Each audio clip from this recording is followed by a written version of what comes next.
If he wants to go in February and circulate a petition. I don't see anybody up there. Go out in the boat. Right.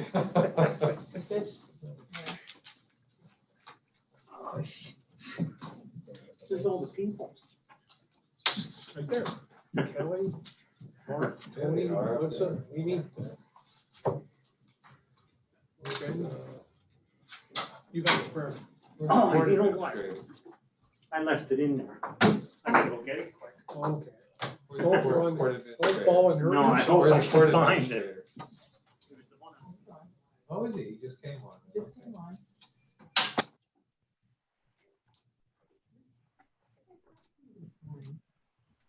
Yeah, must be feeling well.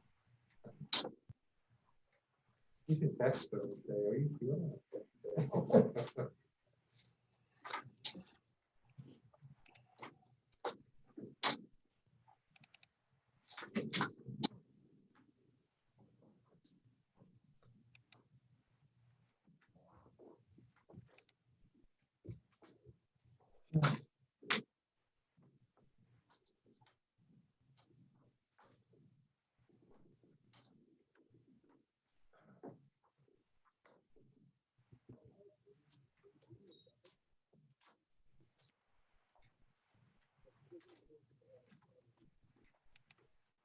That was Jen tapping her thing. She just wanted you to think of something. That was.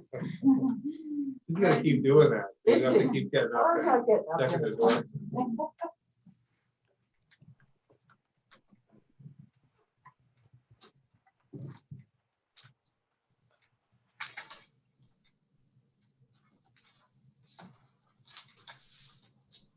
My daughter got her shot yesterday. She's down in Maryland.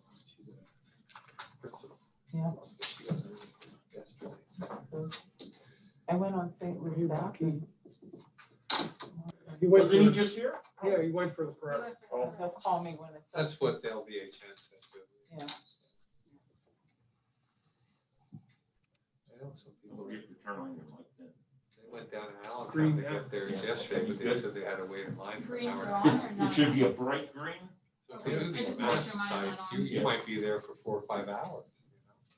There you go. Oh, Yep. okay. Yeah, I think Rocky was off last week because it was a little. We'll teach him how to do that later. Make sure your button on your mic is bright green, Rocky. Yeah, I just, You don't need a microphone. that's all, You too, Dan. that's all. Okay.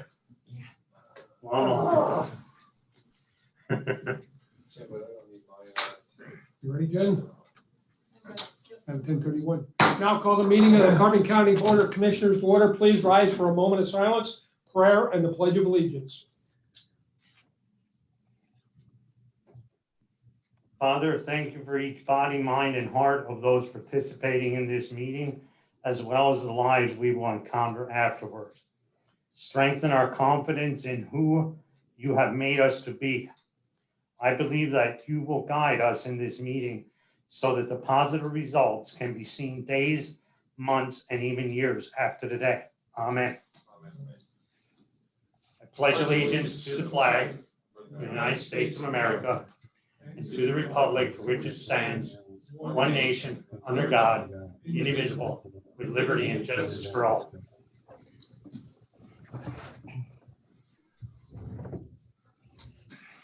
These proceedings are being recorded for the sole purpose of constituting the accuracy of written minutes. Tapes are reused to eliminate the recorded records of these proceedings. Approval of the minutes of the previous meetings held December 31st, 2020 and January 4th, 2021. So moved. second. Mr. Honor? Yes. Mr. Lukasevich? Yes. Mr. Notstein? Yes. Are there any guests concerning county business at this time? Hearing none, we'll move on. Next item is the opening of bids for the number 2 fuel oil and off-road diesel fuel delivery. We have one bid. Let me get my book. Just a minute. Liberty Oil from Lehighton, Pennsylvania.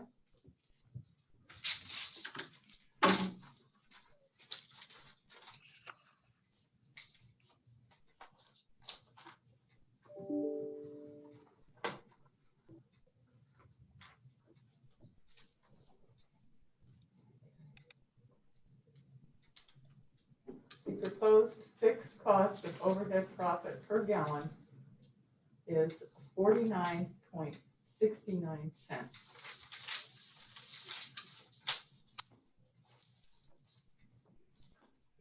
We wait. We wait the bid. So I'll move that we go ahead and table this bid for no more than 2 weeks in order to assess it. I'll second that. What did you say, 2 weeks? No more than. Oh, No no more more. than. Yeah, I because think we it'll might be be able pretty to, quick. because the contract runs out this month, so Yeah. we need to, Okay. move on it then, so. We'll amend that motion to say no later than the 31st of January. Move to amend. I'll second that. Okay. Mr. Arner? Yes. Mr. Lukasevich? Yes. Mr. Notstein? Yes, The report of executive session, Phil? there were none. Next item is the department reports. Budget transfers for the years 2020 and 2021. Move to approve. Second. Mr. Arner? Yes. Mr. Lukasevich? Yes. Mr. Notstein? Yes, There are no supplemental appropriations. Expenditures, approval of check numbers 218091 through 218145 for expenditures through the general fund clearing account totaling $427,032.59. So moved. Second. Mr. Arner? Yes. Mr. Lukasevich? Yes. Mr. Notstein? yes, Approval of check numbers 218146 through 218307 for expenditures to the general fund clearing account totaling $633,009.87. Move to approve. Second. Mr. Arner? Yes. Mr. Lukasevich? Yes. Mr. Notstein? yes, The treasurer's report? So moved. Second. Mr. Arner? Yes. Mr. Lukasevich? Yes. Mr. Notstein? yes, The personnel report? Move to approve. Second. Mr. Arner? Yes. Mr. Lukasevich? Yes. Mr. Notstein? yes, Correspondence was received as listed. Copies will be made available to the press on request. A question on clarification of correspondence. We had one email correspondence from a school board director. How does that fit in with official or unofficial correspondence and placement on the agenda? which one was that, the email? From the school board director, the director. Yeah. And so I didn't know how that fit into the requirement to place that here as correspondence. I mean, was requesting action by the board. He's an elected official. It's not simply, a public correspondence. So again, I'm trying to understand what's the criteria, what's the bar that has to be crossed to. I would just ask, maybe we relook at that and see if it is appropriate to put on the agenda next week. If Yeah, it isn't, that's We fine. can put it on next week. Yeah. You recall that one? It was Yeah, kind of yeah, lengthy. just It was really, trying to think the appropriate time, yeah. when it comes in, or at the time we act on the We'll act request, on it, maybe. yeah. So, okay, Yeah, we'll look just, at that. just for consideration. Okay. Advertising, authorize the advertisement of the invitation to bid relative to the 2021 municipal primary election. Move to advertise. Second. Mr. Arner? Yes. Mr. Lukasevich? Yes. Mr. Notstein? Yes, To authorize the re-advertisement of the revised 2021 holiday schedule. So moved. Second. Mr. Arner? Yes. Mr. Lukasevich? Yes. Mr. Notstein? yes, Authorize the re-advertisement of the revised 2021 meeting schedule. Move to advertise. Second. Mr. Arner? Yes. Mr. Lukasevich? Yes. Mr. Notstein? yes, Ratify the advertisement of the special commissioners meeting to be held January 21st, 2021 at 6 p.m. to set the salaries of elected officials for the years 2024 and 2025. Move to ratify. Second. Mr. Honor? Yes. Mr. Lukasevich? Yes. Mr. Notstein? Yes. Area Agency on Aging, the Senior Community Center grants for approval. Award of funding in the amount of $24,691 to be distributed equally to the 5 senior community centers as listed. So moved. Second. Mr. Honor? Yes. Mr. Lukasevich? Yes. Mr. Notstein? Yes. Boards and authorities, Parks and Recreation. A letter was received from Darrell Brewster submitting his resignation from the Carbon County Parks and Recreation Commission effective January 1st, 2021. Move to accept the resignation. Second. Mr. Honor? Yes. Mr. Lukasevich? Yes. Mr. Notstein? Yes. And that is with regrets from me because I think he was a very good board member, so I wish him well.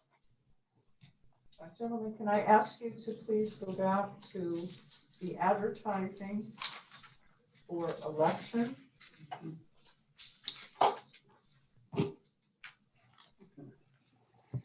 Okay, I'm sorry. I'm ready. We're good. We're Please good. do it. I thought maybe you had a change or something. Yeah, it was the invitation to bid, Okay. but it should be for both the primary and municipal elections, not just the primary. Okay. Okay, so we'll have to amend that motion. That- Move to modify item number 21002 and to include the general election in that motion. I'll second that. Mr. Honor? Yes. Mr. Lukasevich? Yes. Mr. Notstein? Yes. Okay, back to commissioners. The audiovisual project for ratification. Change order number 3 to the proposal from Visual Sound of Broomall, Pennsylvania, to provide a new ceiling mounted projector and presentation audio for audio and video technological upgrades to the equipment in the Commissioners' Conference Room at a cost of $2,517.61. The proposal is based on CoStar's contract number 03023. Move to ratify. Second. Discussion. Just for everyone's knowledge, that is the projector that is already installed as part of the package. The previous projector that we had available was antiquated, usable antiquated, and it'll continue to be used in a mobile fashion. However, the capabilities of the one that was installed is far better and allows us to broadcast in the manner in which we're doing right now, leveraging Zoom and social media as might be necessary or required. Mr. Honor? Yes. Mr. Lukasevich? Yes. Mr. Notstein? Yes. Communications for approval and execution. A quotation was received from Esri Environmental Systems Research Institute Incorporated of Redlands, California, for maintenance of current 14 ArcGIS on-move user account licenses from February 21st, 2021 to February 20th, 2022. Total cost is $6,846, which includes 500 credits per license. So moved. Second. Mr. Honor? Yes. Mr. Lukasevich? Yes. Mr. Notstein? Yes. Information technology for approval and execution. A 3-year service agreement with Penn Teledata for internet access and email capabilities by a cable modem for the animal shelter with a monthly recurring fee of $67.95 and a modem rental of $3. Move to approve and execute. Second. Mr. Honor? Yes. Mr. Lukasevich? Yes. Mr. Notstein? Yes. Liquid fuels for approval and submission, the annual report to the Pennsylvania Department of Transportation for the liquid fuels tax fund account, listing an unencumbered balance of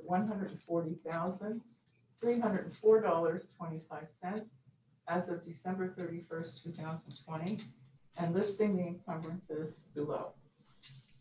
Move to approve. Second. Mr. Honor? Yes. Mr. Lukasevich? Yes. Mr. Nostine? Yes.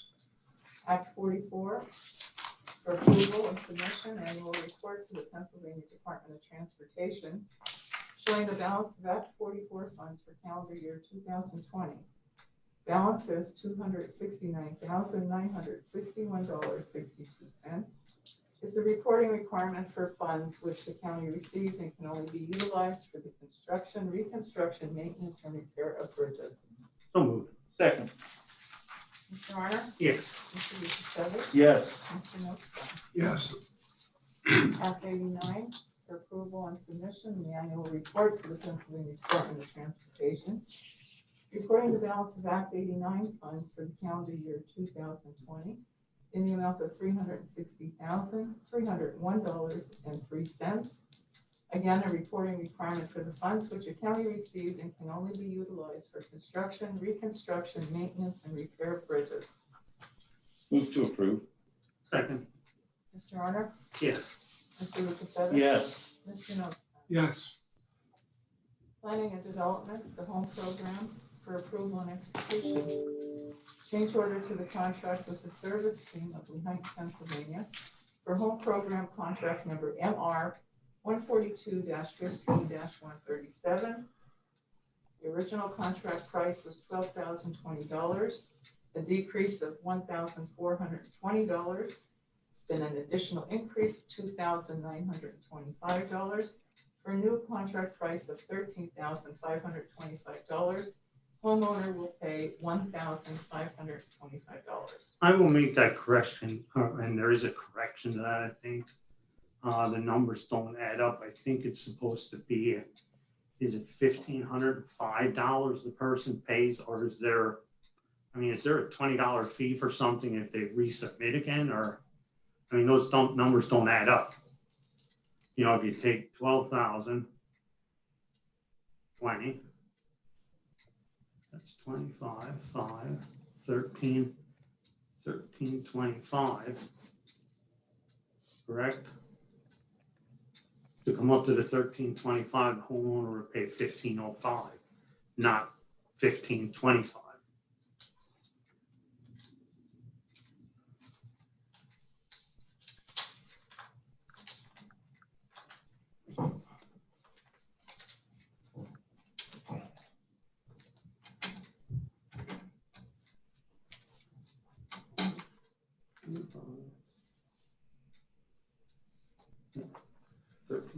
Times 5 would be the total.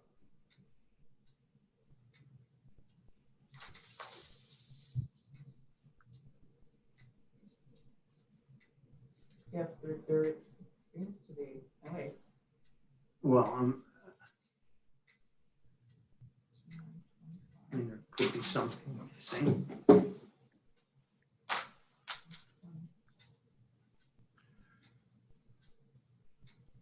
13,525. Well, 13, the new general contract price is, 13,525. all right, and then 10%, and then the homeowner will pay of that 1,525. Okay, so they're going by a percentage. No, it's some, No, it's Cost based and on the, 12,000. difference in cost of doing it. doing the 12,000 project. are only allowed. If they wouldn't come up with that additional funding, they wouldn't do that part of the project. Okay.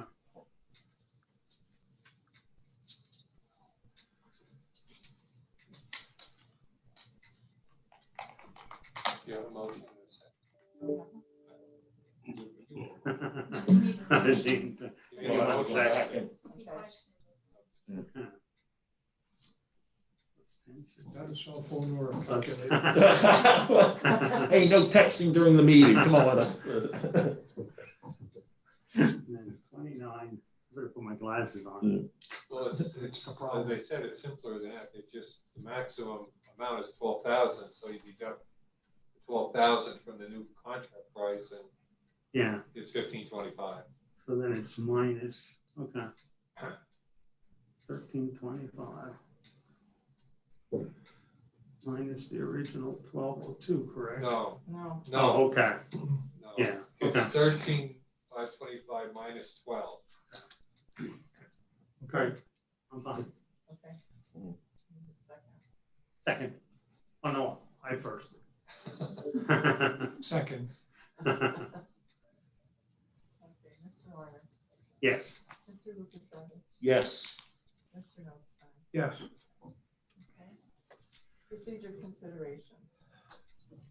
For approval, Chief Assessor, tax assessment in coordination with the Director of Tax Claim Bureau and Solicitor within 180 days completes an assessment of the viability of an annual increasing 0.25 mil per year county property senior citizen tax rebate for homeowners 66 and older who have paid county property taxes for a minimum of 10 years, currently own a home as their primary residence in Carbon County, and meet to be determined maximum income requirements.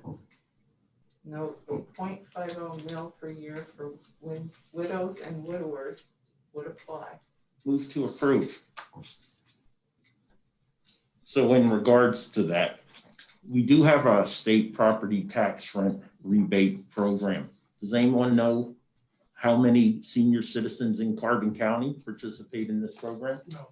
Right?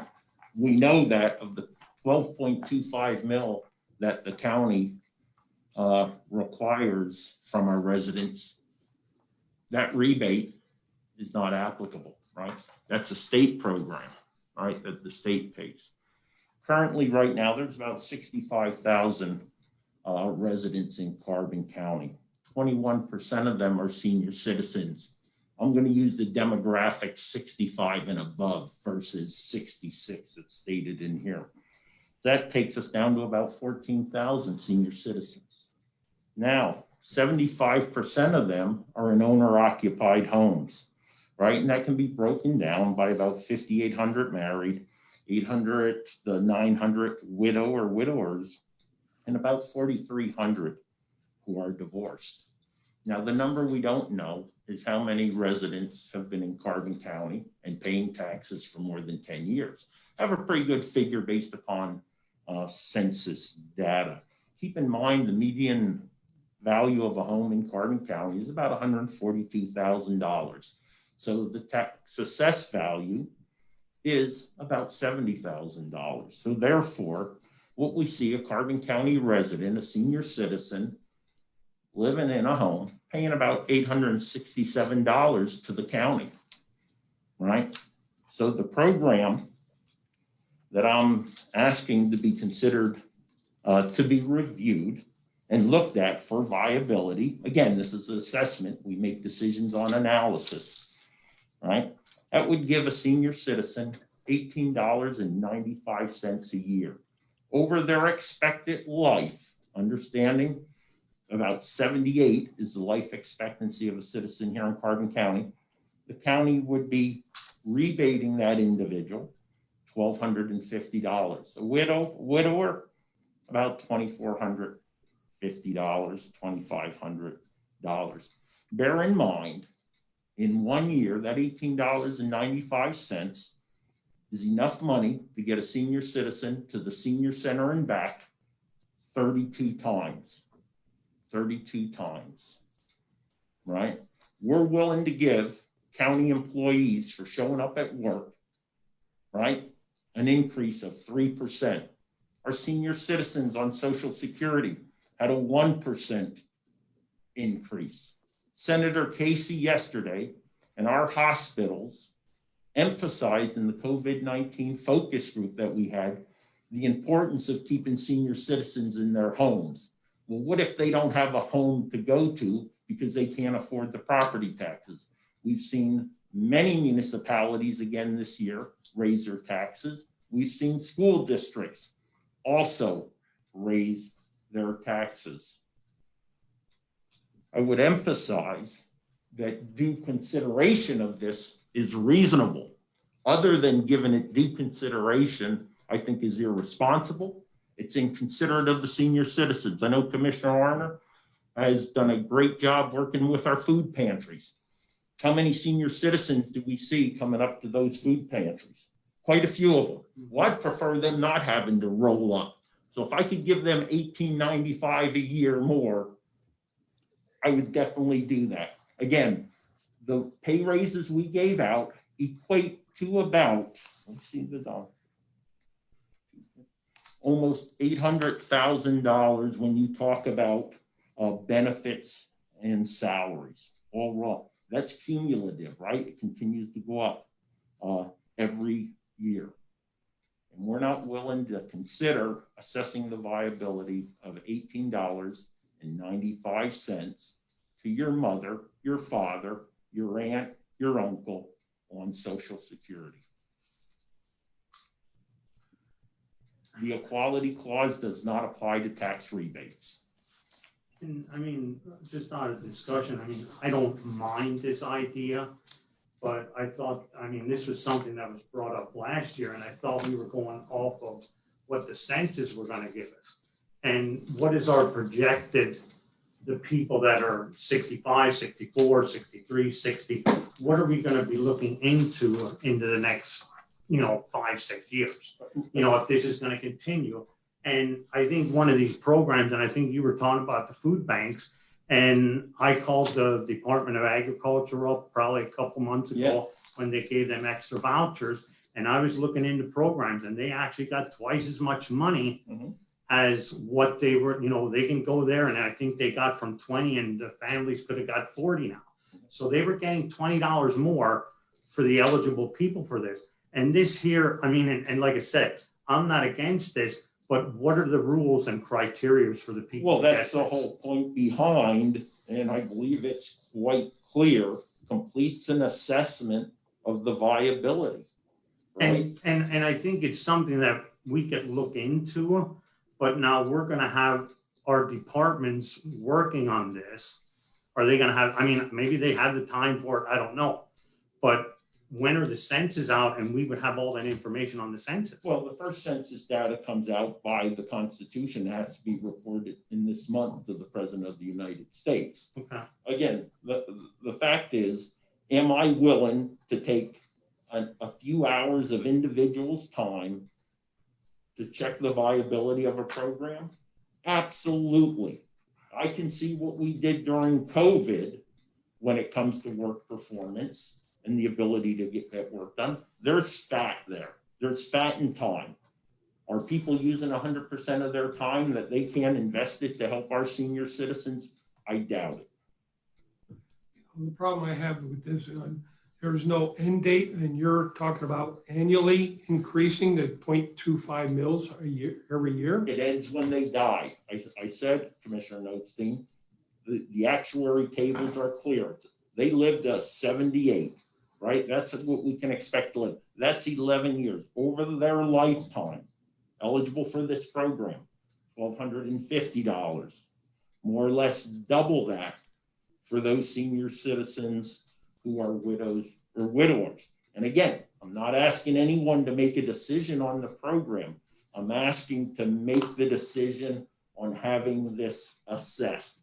Assessing, helping our senior citizens who are being forced out of their homes, who are under financial duress and need our help and need the county help and not having to wait for the state or federal government. We should be taking care of our own senior citizens.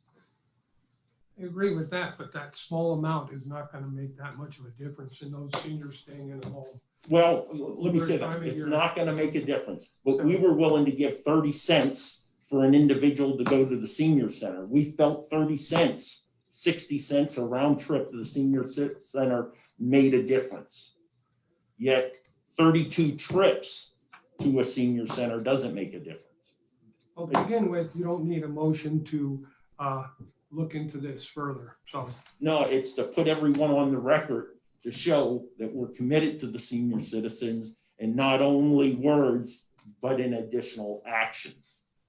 And you can say that about every procedural consideration on here, is that, well, in the natural course of our carrying out our duties and responsibilities, we'll look at that. No, let's go on the record for every one of these, specific this one starting out saying, we're committed to checking the viability of this.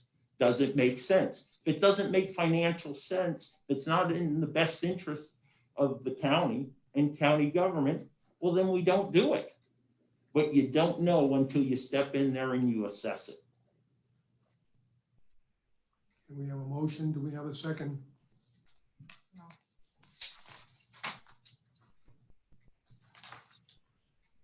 Okay, move on. Okay, there's no second. Motion dies for lack of a second.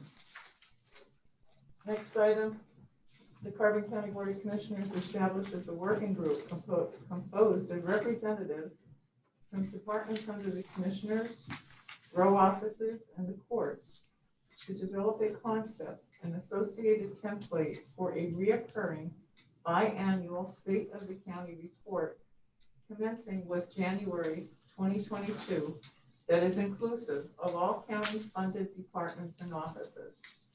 Move to approve. So in discussion, right? How's the county doing? No one knows. I'll agree to that one. There's, I'll second that one. you know, And we did a little bit of that at the meeting last week, so. right, and we are, and I think it's important that we know how the departments and offices are doing that we're funding, because we're really not even provided sufficient information, I think, to make well-informed decisions during the budget process, because there are not methods and measures of effectiveness. There's not any type of status report of how the county is doing.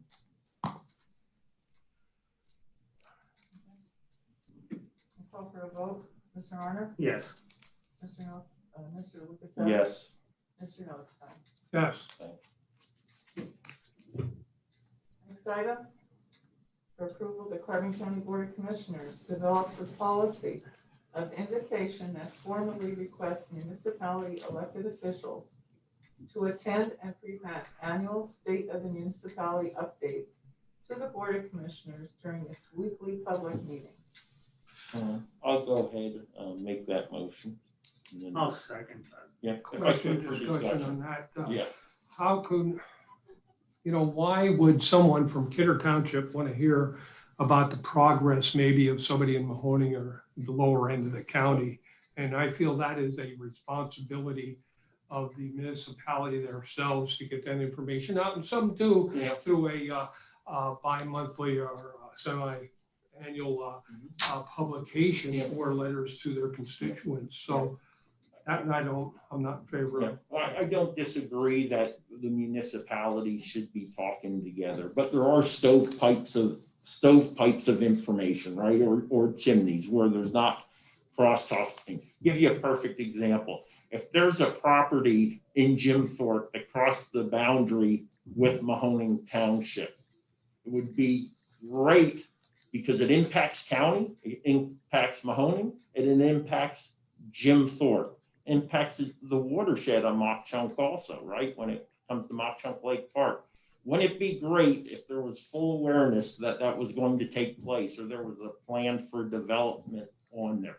The sooner we know about it, the better informed we are, the better we can help manage and work together to resolve any challenges or issues that may resolve. The lack of conversation inhibited a successful development of Packarding Yards. This is an opportunity for us to invite, request, give an opportunity, one municipality every other week to come for 10 or 15 minutes, let us know how they're doing in their local community, keeps us connected to the residents and the elected officials in that community, and allows us to better understand and have a pulse of what's going on in those particular communities. And I would add, lastly, to this opportunity for them, we don't run the county, commissioners run county government, but we do influence it. We do have a need for advocacy. And we have a platform now as we're projecting out to quote unquote the world on social media, right? We also have a chance to better inform the residents of Carbon County is what is occurring in their neighboring municipalities, right? It's not about who needs to know, but it's about who doesn't know. And let's provide a medium and a platform to keep the citizens better informed of what's occurring in county and municipality government in Carbon County.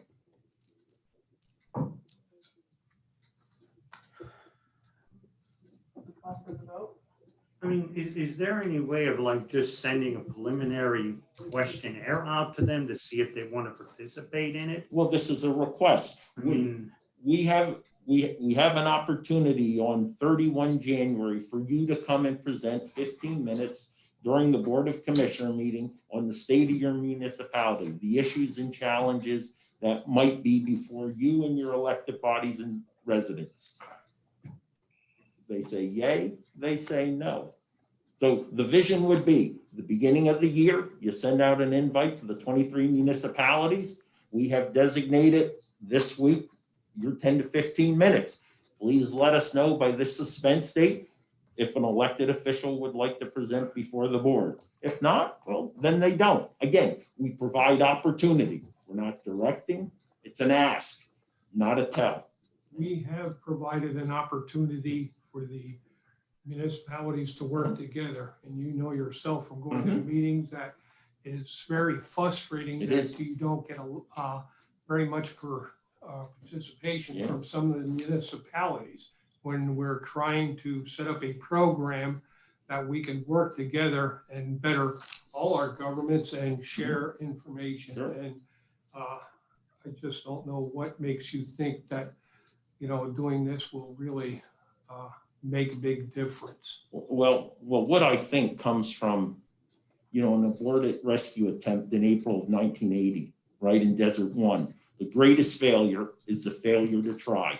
I'm willing to try. I'll write the memorandum. I'll send it out. I'll personally deliver it to every municipality elected official if need be. But again, I'm not afraid of failure in order to move things forward in Carbon County. And I'm not afraid to put in the work to make it happen.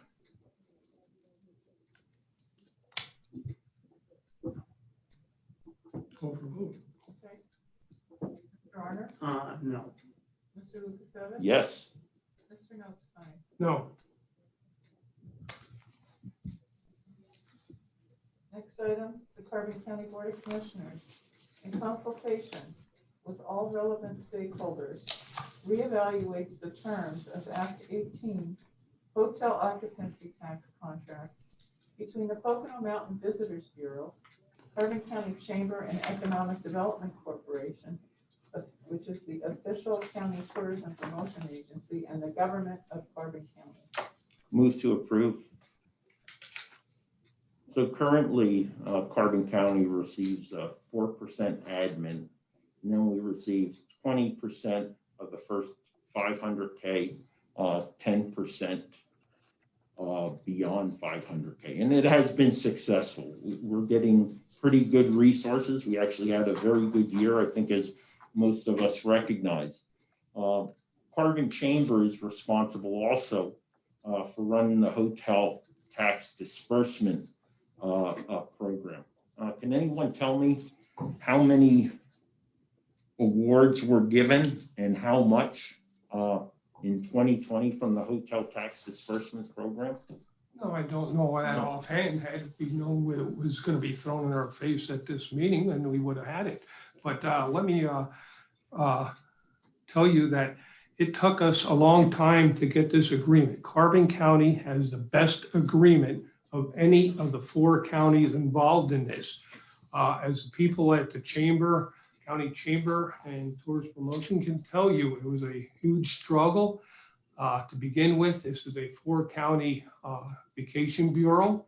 And what happened to us was went to the other counties first. And we got a lot of pressure from the members of the other counties as well, that they weren't too happy that we had a lot better deal than them to begin with. And it was a struggle. They got the approval of the other 3 counties before they even talked to us to make it even more difficult for us to get an agreement. If we're gonna do any agreements with the 4 counties, with the Pocono Mountain Vacation Bureau, I think it has to be the 4 counties involved and not just Carbon. Right now, we have a 5-year contract. And I can't see us going back to the table unless we have the other 3 counties with us. Well, best is relative and subjective. Everybody But is. better, we can also have. Again, right now, and again, everyone saw these procedural motions on Monday. So there was opportunity for all of us to do any research that may have been required. And I'm looking at the agreement here. And is it a 3-year or a 5-year agreement with CCEDC? Thought it actually is a 3-year agreement through December 31st, 2024. And that was motion 19463 of October 17th, 2019. I've been hammering at this. There's a lack of transparency when it comes to the hotel tax disbursement program. You can't go online and see who's applying, who successfully received a grant, who didn't receive a grant. Why did they not receive a grant? There's a problem there. Why There didn't was you a go to there the- was there was an economic there was a study done, return on the environment. What it didn't discuss was the return or the impact on the environment of tourism. Carbon County has Josiah White Park, Mock Chunk Lake Park, and a section of the DNL Trail, all that have to be maintained and should be upgraded and continue to be improved. Renegotiating this contract to provide us additional funds helps us create a better environment for visitors in Carbon County. 3/4 of the individuals who use Mock Chunk Lake Park are not county residents. They come, they use it, they fund it, and no doubt they bring financial resources to it. But it's costly. It's costly when you have that many people coming into Mock Chunk Lake Park, into Josiah White Park, running the DNL Trail from the pedestrian bridge up to the north to where the county property ends. We're gonna have to maintain it. It's gonna cost us money. Here's an opportunity to take funds that are specifically focused on that and gain more funds. So it's not coming directly from county residents, but rather from the hotel tax, which comes from visitors who primarily are using the facilities and open spaces we provide.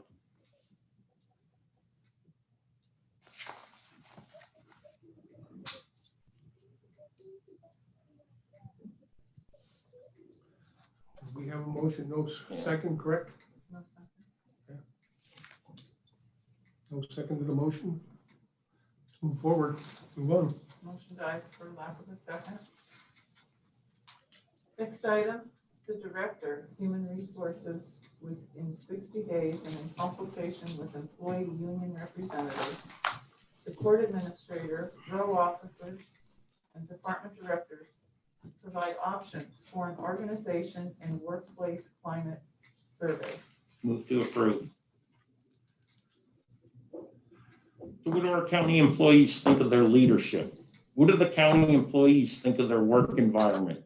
What do county employees think about their salary? What do county employees think about the general status of the county when it impacts them? We don't know. And now we're living in cubicles, with even less contact than we had prior to March of this past year. Here's the problem with this one. Yeah. Mr. Lucas. Yeah, go ahead. This human resources has really been stretched thin, Okay. their ability, and to put a timeline of 60 days because of the COVID, the turnover in personnel, I don't know if you really fully grasp the amount of work those three people do in that particular office. Years ago, when we had the Weatherwood and things weren't as hectic as they are now, we had 4 people. We eliminated one. And if you want to do things like this, it's going to require additional manpower and hours. And we all have been trying to eliminate extra hours in the office because of the costs and everything else. But to put a burden on them within the next 60 days, such as this, it's just asking a lot of our employees and stressing them out even more. You know yourself, Yep. how many calls they get on weekends, at night, and everything that they do there because of the COVID. So Move to modify the amendment to read no later than 180 days. unfortunately, I don't think we can guarantee at this point in time what the COVID is going to be like in 180 days. Therefore, then move to modify to read no later than 31 December 2021. Okay, then I'll second that one. Thank you. And I think what we have to research into this a little bit more too, that if we're adding all of these motions that are being made, that we're adding extra work to all the departments, this should be another department. I think I just heard you say that there were 4 people in that department. Maybe here's another department that we have to add a person to, you know, and we're trying to keep the costs down. And I mean, I don't know what to do about this. Are we overstepping our bounds with negotiations that people are telling us? You know, I don't know, you know, if we're going out to everybody. And I said, it's good to see if what your employees think of you. And I mean, I thought there was like a drop box that could be put up and send them all an email, a questionnaire, and let them send it. But what do the other elected officials in the row offices, how do they feel about this? Is the court going to do this? Are you getting the full story? The You're gonna Director of have- Human Resources within 60 days are now modified to 31 December in consultation with employee union reps, the court administrator, row officers, and department directors. Again, if a row officer for some reason doesn't want to participate, now understand, 1620 authority doesn't prevent the commissioners from communicating with county employees, regardless if they work for row officers or not. Just like an employee doesn't have to respond to a survey, to an anonymous survey of 25 questions or 20 questions, but whatever gives us a sense of the work environment and the needs of our employees. Call for vote. Mr. Arner, Not at this time. Mr. Lukasevich, Yes. Mr. Notstein. Yes. For approval, beginning with the fiscal year 2022 budget, all departments and offices requesting funding from the Board of Commissioners will submit methods and measures of effectiveness. Move to approve. So the fact is, unless they set goals and objectives, we don't know how our departments are performing. We have no idea how well the row offices are doing. Fortunately, some of them have provided. We've actually had a couple good detailed ones. I think one was the clerk of courts. I think the Thonotary provides us good insight, and we do have some regular reports come to us, but they're not measured against any metric. So we don't really know if they're being effective and efficient in their use of county resources. So, go ahead. I can't support anything like that at this time until you come up with some good way of measures to how can you compare a lot of the different offices that their workload changes constantly up and down at times a year. How do you measure, how do you set your parameters on this? It's just. Each department head and row office has to determine the method and measures of effectiveness. And obviously, we would like to think they would be objective and honest as they develop them. Again, there's always a chance for individuals understating or overstating. But again, this also allows, it gives the opportunity, is the motivation for them to look at their organization and to see how well they're doing on a regular basis. It's just like performance evaluations, right? If you give performance evaluations each year, you're asking your employees to set objectives and goals, methods and measures of effectiveness for your employees. And I understand the performance appraisal system is broken in the county, even though we have a policy. But nonetheless, if it was properly utilized, that could feed in easily to department methods, measures and methods of effectiveness. What are we trying to accomplish? How well are we doing along that trail in order to accomplish what we've been required to do by county code and the services we're expected to provide residents?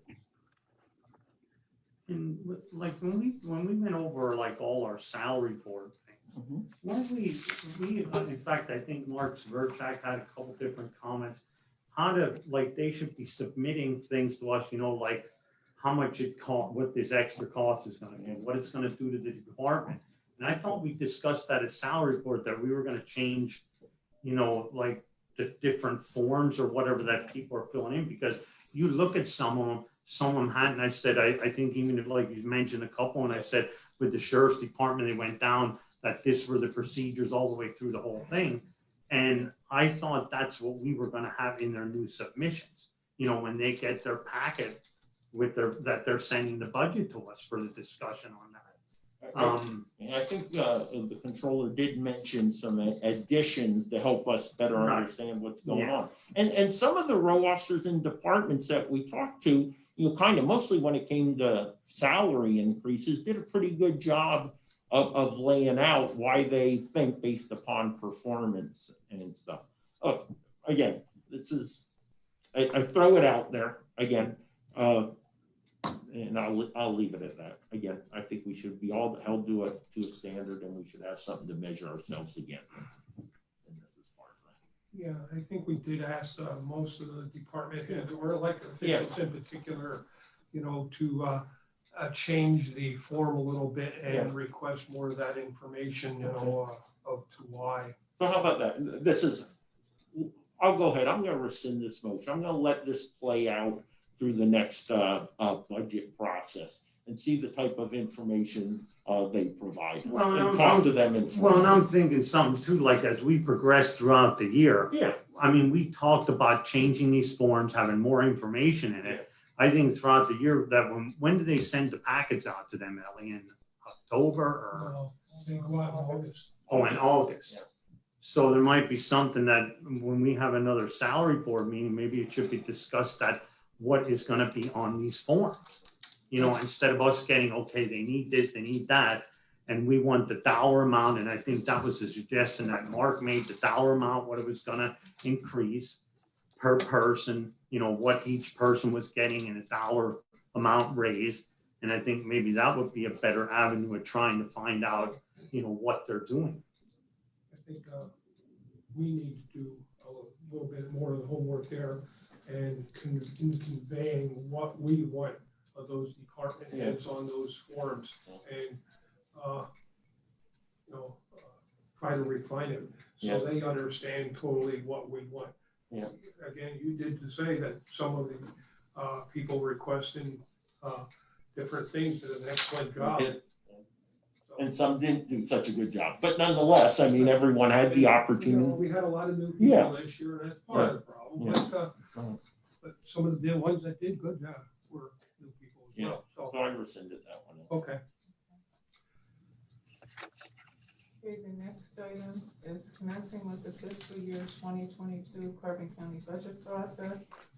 All non-county entities receiving funds from county taxpayers will provide an overview on the methods and measures of effectiveness of supported programs. I would say the same thing for this one, that let us be more explicit on what we're requiring. Yeah, and what has happened, Commissioner Steen, I've been watching these letters come in from entities. And basically what they are saying, thank you for the money you gave last year. Give us the same this year. The exception was, I will tell you, I was really impressed. The request that came down from Weatherly Library, very detailed, gave a really good indication, I think, if not specified, implied how they were using our resources that we provided them. And we should have that expectation for every organization. At least lay out how you used last year's money and what you're going to do with this year's money. So we're able to point for county residents and say, your tax dollars supported this initiative, this program. And that's why we felt that X, Y, or Z was an appropriate recipient of your tax dollars.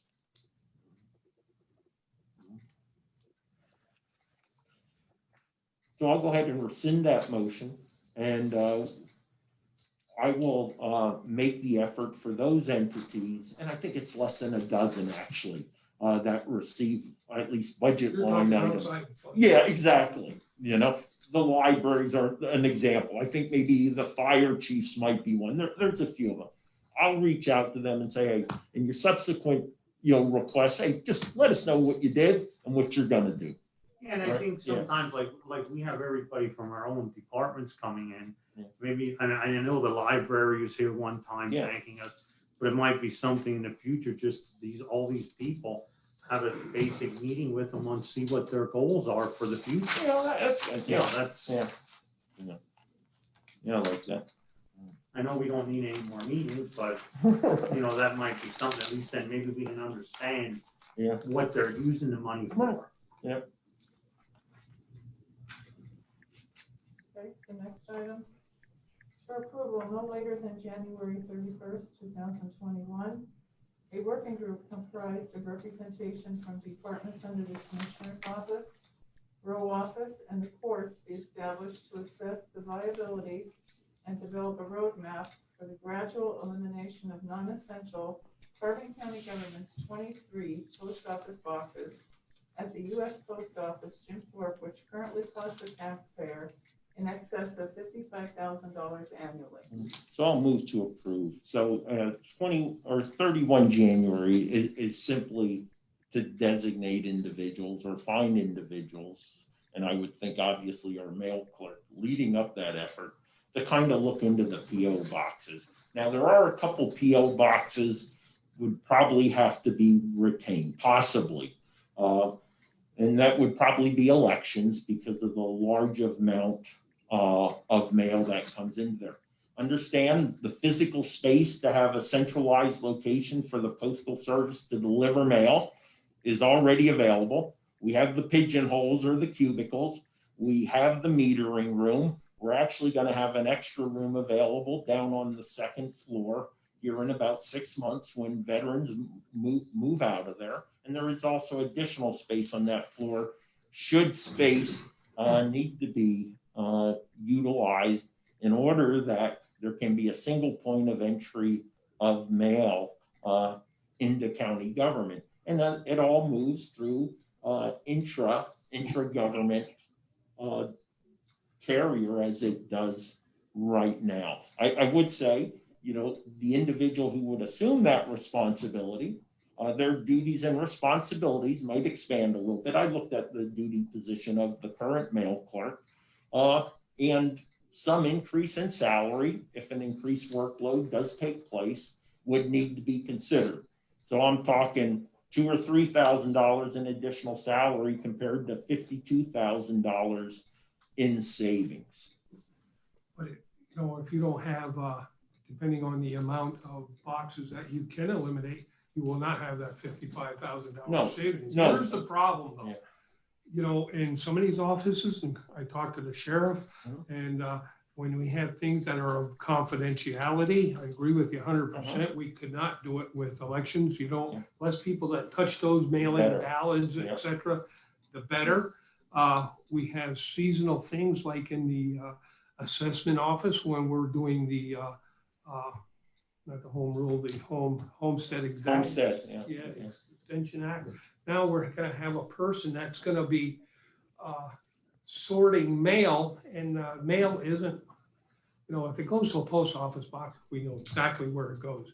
It's might leaves, the way some mail comes in, it's messed up now. People just don't address it to the right Right. place. But it would be very time consuming, in my opinion, to have someone have to sort the volume of mail that these offices get. And I would recommend, instead of a working group, what does one office compared to the office? Why do you have to have them sitting there listening to why this person needs the box? I would say do it on an individual basis. If you want to talk to these people, fine. But, as a working group, you're just wasting a lot of time in meetings, listening to other people's issues instead of your own, addressing your own.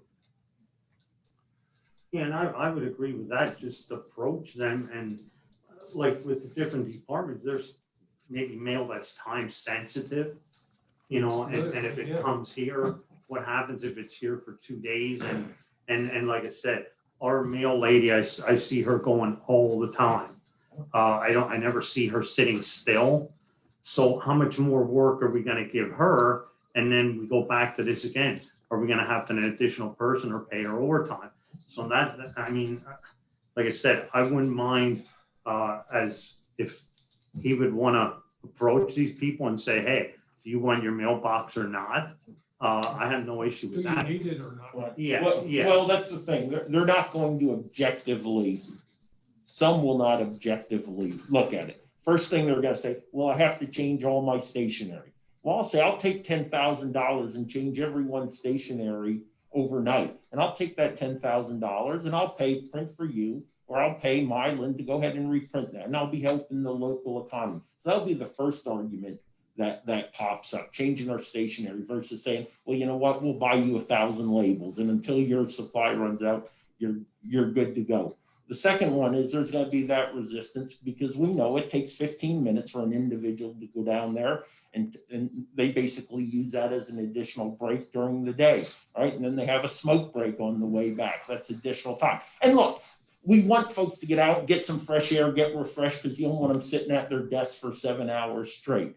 But the fact is, we're wasting taxpayer money, we're wasting taxpayer time by having 23 different individuals every day taking 15 minutes to walk down to the post office, walk back to their desk, and revamp up their work.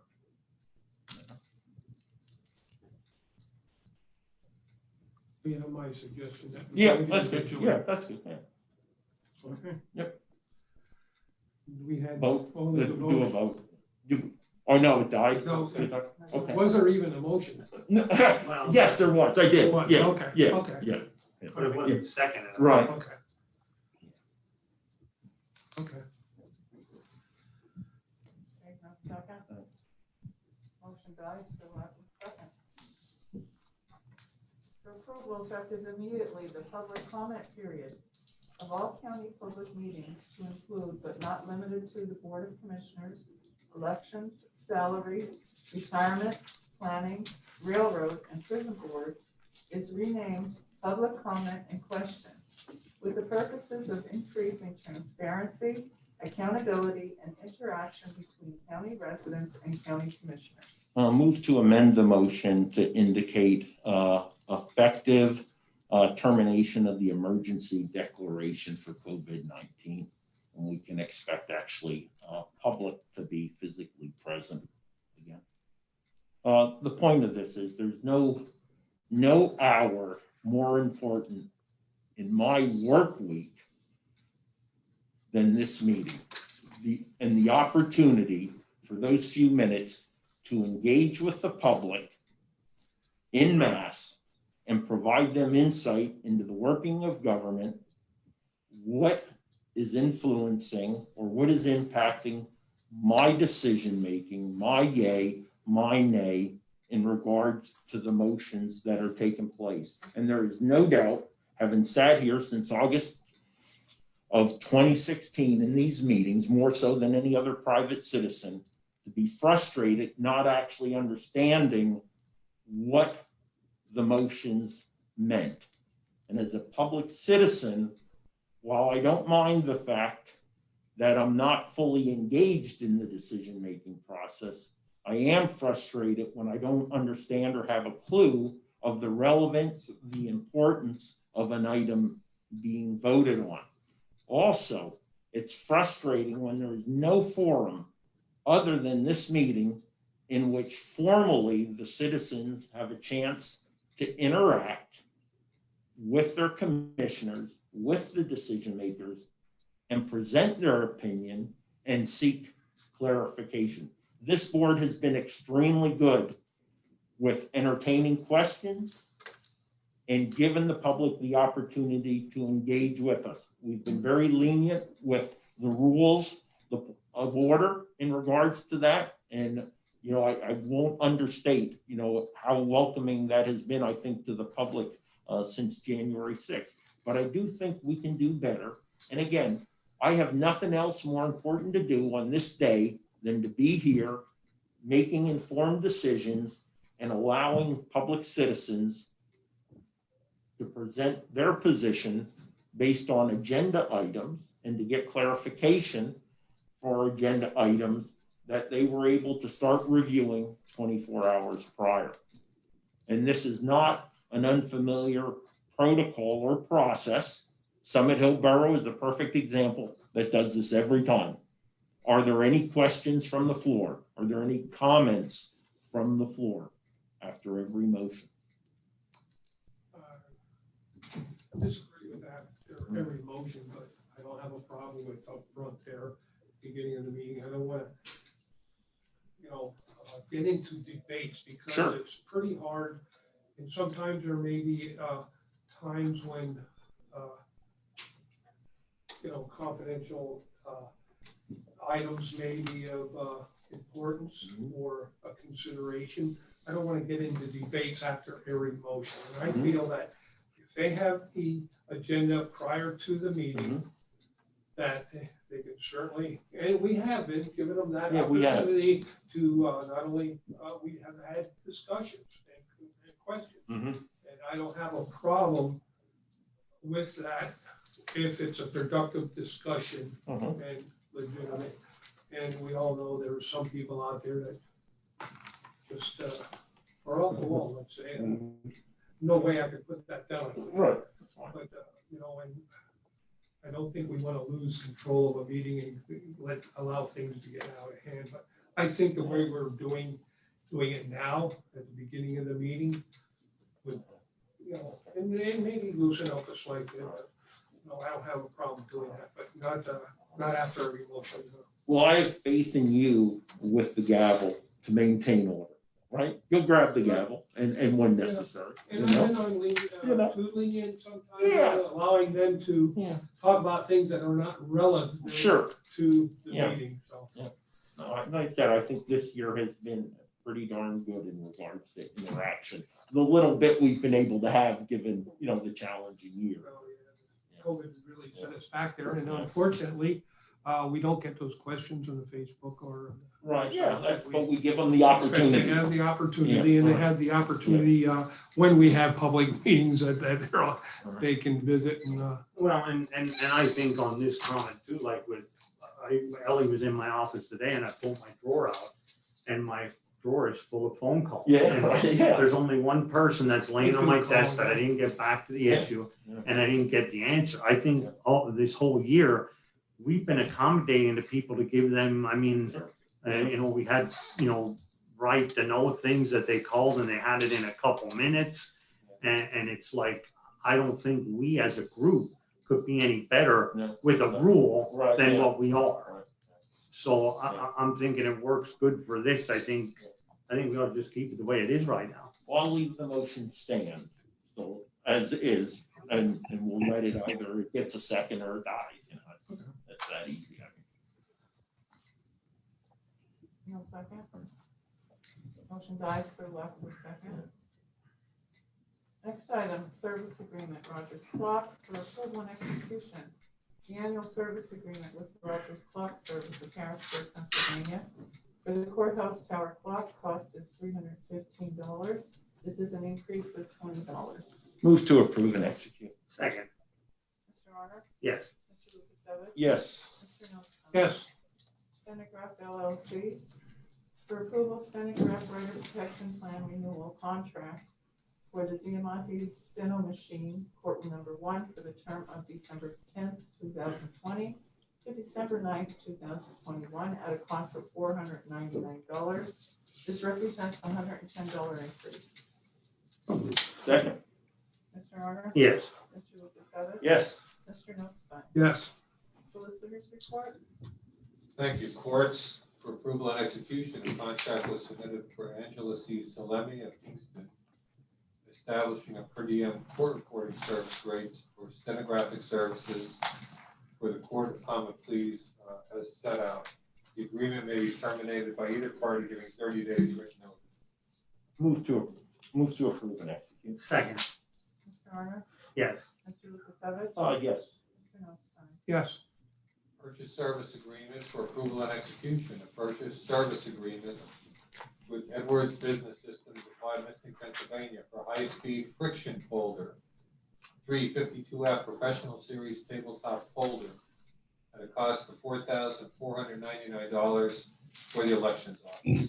I'll make that motion with discussion. Second.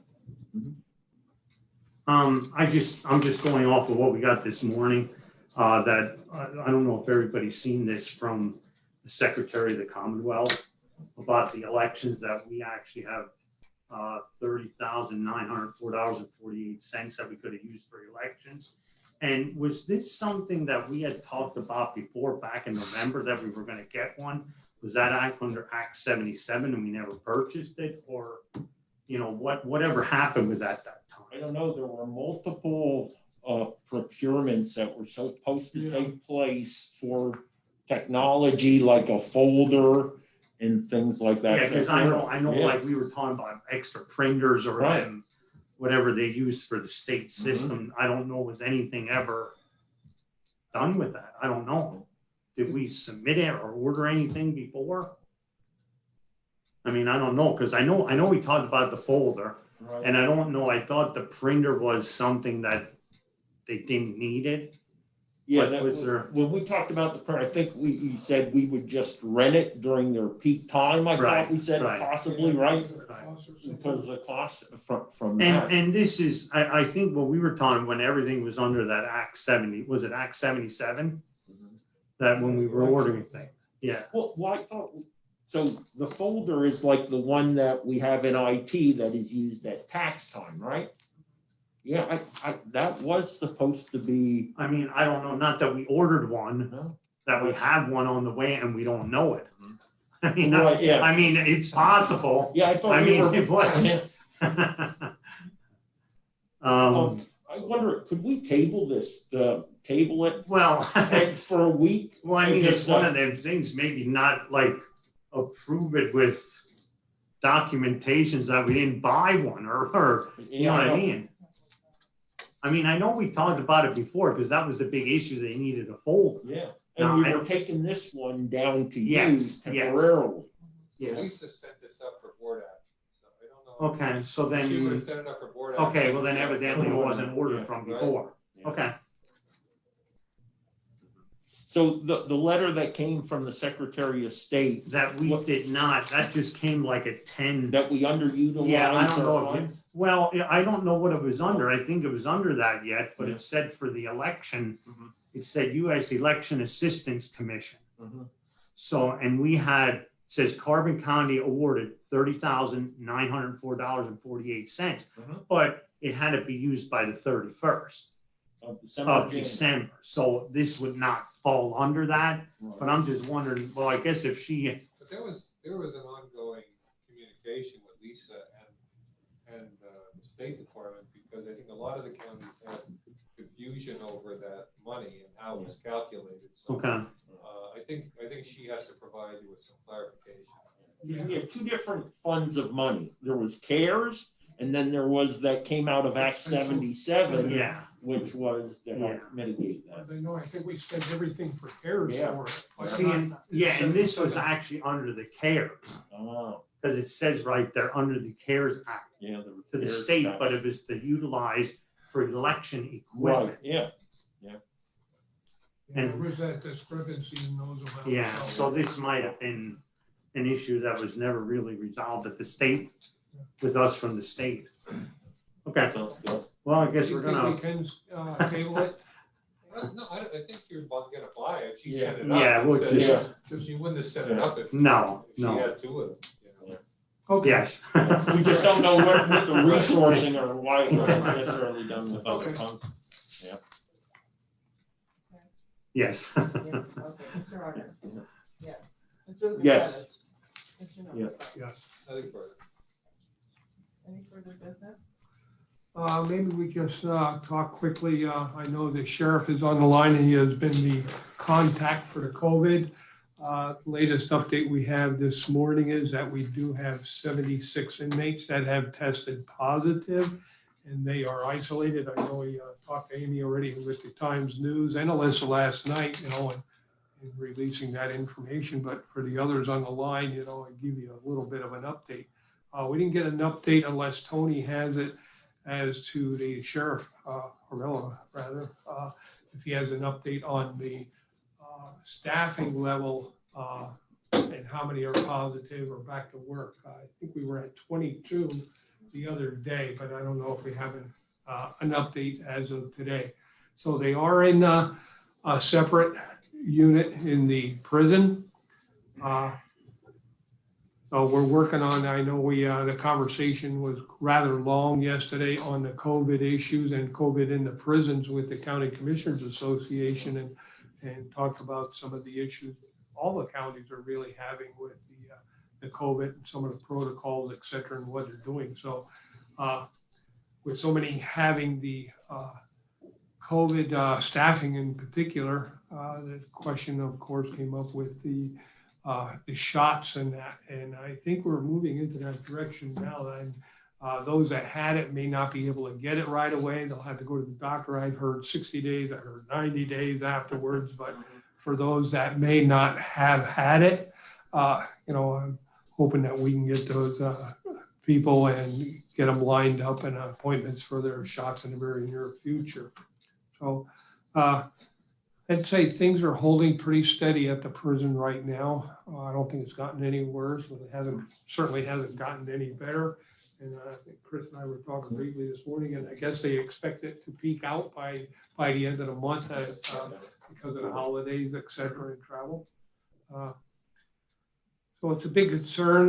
They are working, the CCAP and the various organizations, Department of Health and Governor's Office have had some meetings recently, and we continue to move forward and work together on trying to through the COVID focus group that we have. And I do want to mention that we had Senator Casey on our call this past week for about 20-25 minutes. He was able to join us and give us a little bit of perspective on the federal level. And near future, I hope at subsequent meetings, we might be able to get some of the other congressmen or Senator Toomey perhaps on one of our calls. So we are moving on that, talking about well, I'll save that for our next meeting. We have elections coming up, and we'll touch on Act 77. So that's all I have on the further business. So just an update.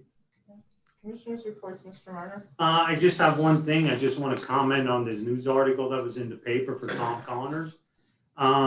He went out of his way to help a dog that was in the Pittsburgh area, and and he went out there on his own, and I helped the people out there, and the people from out there. It was Butler County Humane Society said that they cannot express how much he helped them out there. Mhm. And I just want to say on behalf of us as the commissioners that he does an excellent job, what he does there at the shelter. And I think I don't know if you can express this from the dog side, but the dogs in Carbon County are very lucky to have somebody like this. I mean, it might sound like something funny, but, he goes out of his way for everybody. If there's a lost dog or, somebody that needs help and they do, he almost gives them an interview and sees what type of person that dog will be adaptable to. And that's a certain person. So I can't even say how much we appreciate what he does for us. And that's it. Thank you. Mr. Lukasevich? Yeah, I don't know if it's on the animal shelter, I would mention there was a motion today to get some connectivity up there for internet and email. That was one of the items we had. We expect advertisement, I would expect shortly going out for that second full-time employee up there. That is absolutely necessary and critical up there. I don't know if it's a stroke of coincidence or serendipity after the 6th January or the salary board meeting of Monday. But there was an editorial, speaking of newspapers, in the Times News. It was pulled from the Pittsburgh Post Gazette. And, you know, it's clear where I stand in regards to, 3% annual salary increase. And I think, the concern with us having to break the vicious cycle of 3% increases, because one increase, borrowing from Genesis begats another salary increase. And I think we'll see this with the current union contract we're negotiating, which is going to mean, 3 more unions in December of 2021 will be saying the same thing. You gave county employees 3%, you gave AFSCME 3%. So of course we deserve 3% also. And I'm all about, putting a line in the sand and drawing that line and standing behind it. But there was an article from the Pittsburgh Post Gazette that said, no raise is right move. And again, seldom do we hear praise for folks or lawmakers in Harrisburg, but in the Gazette it states, state lawmakers and other top state officials will not get a cost of living salary increase in 2021 because legislators took the unusual step of passing a law to freeze salary for the coming year. It was the right move in light of the ongoing coronavirus pandemic and economic upheaval ravishing the state. And then they have some data, of course, to support that. Lawmakers and the governors recognized the need to set an example and unanimously approved the bill in October that halts the salary increase based on the consumer price index for urban customers in Pennsylvania, New Jersey, Delaware, and Maryland. Representative Ryan from Lebanon, who sponsored the bill, said it was a matter of shared sacrifice during the coronavirus pandemic. It is the very least we can do to make this small sacrifice when so many of the residents of PA are having to make hard decisions because of the changes in their financial situation because of the COVID-19 pandemic. Foregoing a salary increase sends the right message to state residents that lawmakers are aware of their struggles. So a related article, again, never to downplay the importance of folks coming to the county and not losing money. A cost of living increase is always, I think, justified if it fits the financial constraints we might be in. But I just wanted to highlight that particular Post Gazette editorial. That's all I have. Yeah, I think we have to take in there, I didn't want to do this, but I think we do have to get serious about doing the wage study. I've already talked to Dawn about that a little bit. She does have a company that does it, county government in particular, and perhaps we should just call them and see if we can't set up a meeting to see what it costs and how they go about their study. And I think we need to move on that. I guess we can have Dawn or someone set up a meeting with us in the near future, because of something like this, it'd really be a stretch even getting it done before the end of this year. Yeah. I think, because they go into all the offices and talk to people and find out what they really do. I know the last time it was done, I don't think it was a very good job, because when you ask people to write their job description, they'll put in remove staples or something. I don't know. There's a lot of fluff. And I think we need someone that's really going to come in and look at the job descriptions as well, and try to get a better definition for each job, and maybe we'll have to even change a lot of our job descriptions. Some definitely need to be updated, and others maybe have to have things removed. So let's work on that in the near future and see if we can get something set up. Okay, that's all I have for today. Meeting adjourned. Don't go away. We have another meeting. We have election board. When Jen's ready, we'll call that meeting to order. You're good. I'll now call the monthly meeting of the election board to order. Lisa is not available today. I told her that don't bother. She's training or something, and don't bother calling in. So should be a simple meeting anyway. So I'll call the meeting to order at this time. Okay, approval of the minutes of the election board meetings held November 6th, 2020. So moved. Reconvened Well- November 12th, 2020 and December 10th, 2020. So moved. Second. He said he wanted to get it over quick. Mr. Honor? Yes. Mr. Lukasevich? Yes. Mr. Notstein? Yes. Are there any guests concerning election board business this time? Hearing none, we'll move on. Just a quick comment on, before we adjourn, I know the County Commissioners Association has Act 77 high priority, and they're trying to get some changes before the primary election. Some of the issues that we've ran into, all the counties, and with the Act 77, some of the changes in there really put a burden on all the counties and cost us a lot of time and cost in additional personnel, et cetera. And they're trying to get the date of the canvassing opened and changed, as well as moving the date back to apply for the ballots. It became a strain, I guess, they had 2 weeks before. Until they get the application in the mail, till they process it, because it just doesn't take 5 minutes, and get it back in the mail, it becomes an issue, a time issue, and for the absentee ballot, and then they have to return it. So it was a major problem for all the elections offices throughout the Commonwealth. So that's just a couple little changes, but I know the Commissioners Association is pushing it, as well as election directors, et cetera. And it's pretty sad when you have at least 20 election directors resign or quit over all the changes and things that were going on with the primary election, or a general election, I should say, and all the last minute changes and everything, and the stress that it put on these people. And that's almost a third of the election directors that resigned, et cetera. I suspect it'll really slow down, not like a presidential election in our primary coming up, but we will have a lot of different row offices and municipal, we have 3 row offices in the county, but our elected, municipal elected officials are up this year, a lot of them. So it's going to be a busy year as far as the amount of people on the ballot. So they're going to be extremely busy. So, okay.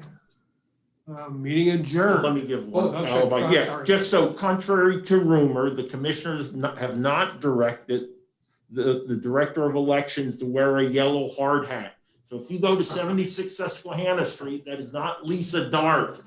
Remember, 410 Center Avenue is where the elections office is now temporarily located at, 410 Center Avenue.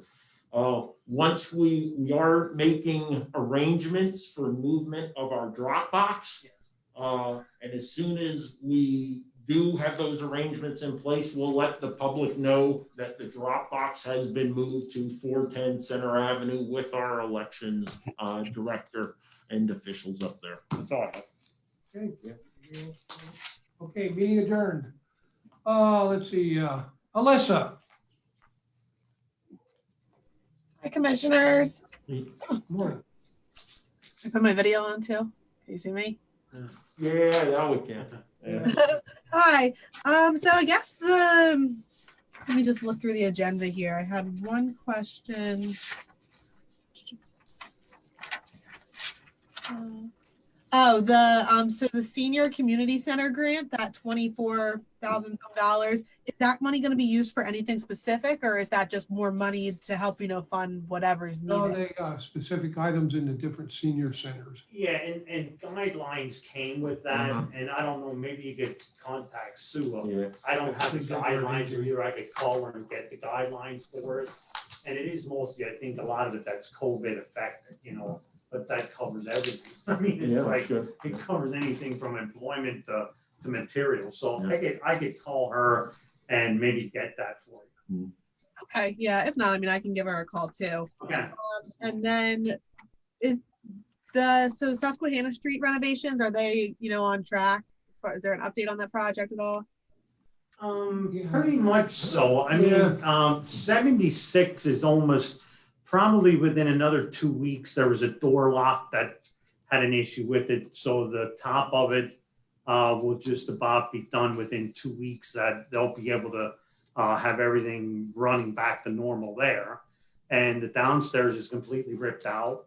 And at the 44 building, I mean, everybody that drives by, it's like ripped out and they're just getting ready to do things. So I think it's pretty much on schedule. Yeah, and every 2 weeks, we're having the Yeah. construction meetings, and we just had one this week, and things seem to be tracking so far. And weather's been pretty good. Yeah, and I don't want to like jinx anything, but I know like when they worked on the 44 building, they were sort of ahead a little bit, and then they could put more people over into the 76 building. So it actually, well, I won't say they're 2 weeks ahead, okay? Don't It's say normal. that. Knock on wood, don't want to jinx anything. Yeah.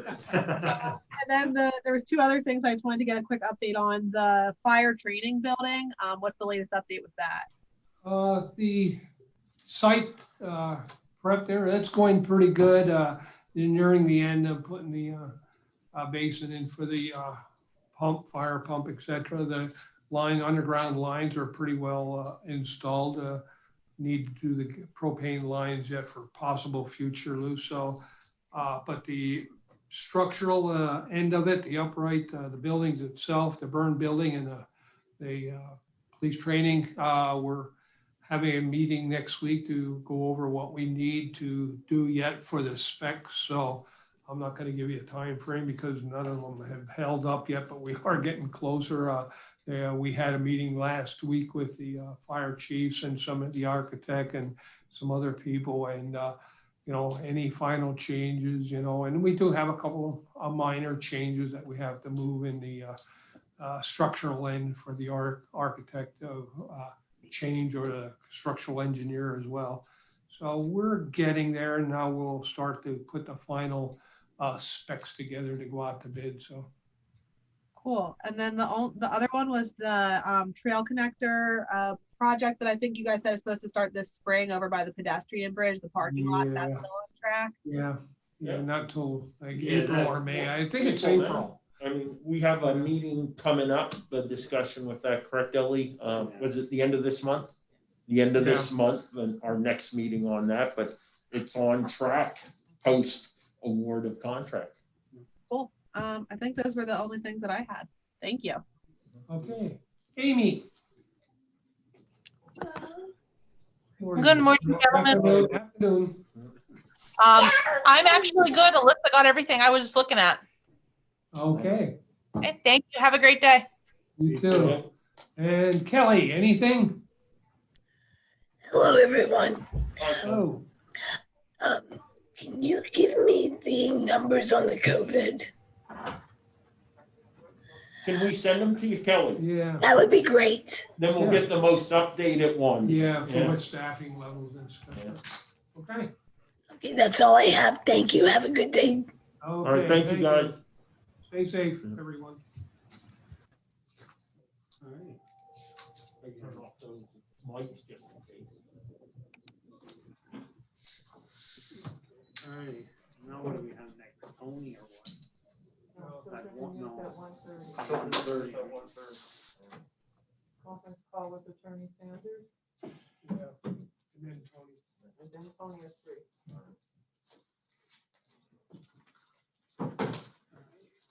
Because we're doing that with Tony Ganguza first, right? Don't we have a construction? Or is Yeah, that- we were supposed to. Yeah, what we're doing Yeah. the. Yeah. that's Yeah. okay. This is the thing with him. That's the stuff that's more of a pain in the butt. than- Well, and I said, I didn't know if I told, well, you mean Chris and Ellie, you gotta listen to this, because, well, they put lockers that are gonna go in the new, remember the ladies were here with the lockers? Yeah. Well, evidently Jeff put the lockers in that were originally gonna